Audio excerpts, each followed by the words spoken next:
నమస్తే. మన ఛానల్లో ఇంకో కొత్త డిజైన్ అయితే చూపిద్దాం అనుకుంటున్నా. దానికి నేను diamond shape sky blue colour తీసుకున్నా.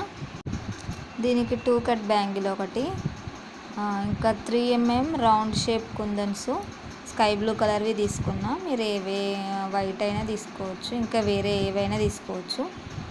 బ్యాంగిల్కి గ్లూ అప్లై చేసుకొని కొంచెం ఎక్కువే చేసుకోండి, ఎందుకంటే మనకి థ్రెడ్ కనిపించదు కాబట్టి, నిండా కుందన్స్ పెట్టుకుంటాం కాబట్టి గ్లూ అయితే కొంచెం ఎక్కువ అప్లై చేసుకుంటేనే కుందన్స్ అనేవి గట్టిగా ఉంటాయి అన్నట్టు.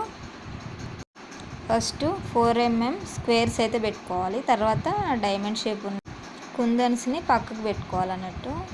కొంచెం కూడా గ్యాప్ రావద్దండి, గ్యాప్ వస్తే మనం అనుకున్న డిజైన్ అయితే రాదు. గ్యాప్ లేకుండా నీట్గా అడ్జస్ట్ చేసుకుంటూ పెట్టుకోవాలి. ఇట్లా ఫ్లవర్ షేప్ లాగా అయితే పెట్టినాక తర్వాత చేతితో కొంచెం అడ్జస్ట్ చేసుకోవాలండి. ఇలాగే కంటిన్యూ చేసుకుంటూ మన బ్యాంగిల్ మొత్తం కంప్లీట్ చేసుకోవాలి. చూడండి, మళ్ళీ ఒకసారి చూడండి నేను ఎట్లా పెడుతున్నానో. గ్యాప్ లేకుండా 4mm స్క్వేర్ పక్క నుంచే ఇట్లా పెడుతున్నానండి.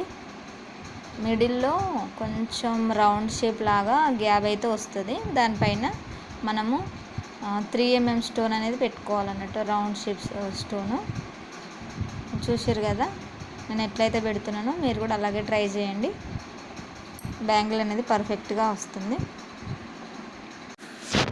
మిడిల్లో గ్యాప్ ఉన్న దగ్గర అయితే ఇట్లా గ్లూ కొంచెం వాటికి పట్టేటట్టుగా ఎక్కువే పెట్టుకొని దానిపైన 3mm stone sky blue colour అయితే నేను పెట్టుకున్నా. ఇట్లనే నేను బ్యాంగిల్ మొత్తం కంప్లీట్ చేసేసిన. కంప్లీట్ అయినాక బ్యాంగిల్ అయితే ఇట్లా ఉందండి, చాలా బాగుంది కదా. మీకు కూడా ఈ డిజైన్ నచ్చినట్టయితే కామెంట్ చేయండి, లైక్ చేయండి, షేర్ చేయండి, సబ్స్క్రైబ్ కూడా చేయండి. తప్పకుండా కామెంట్ అయితే పెట్టండి. Thanks for watching.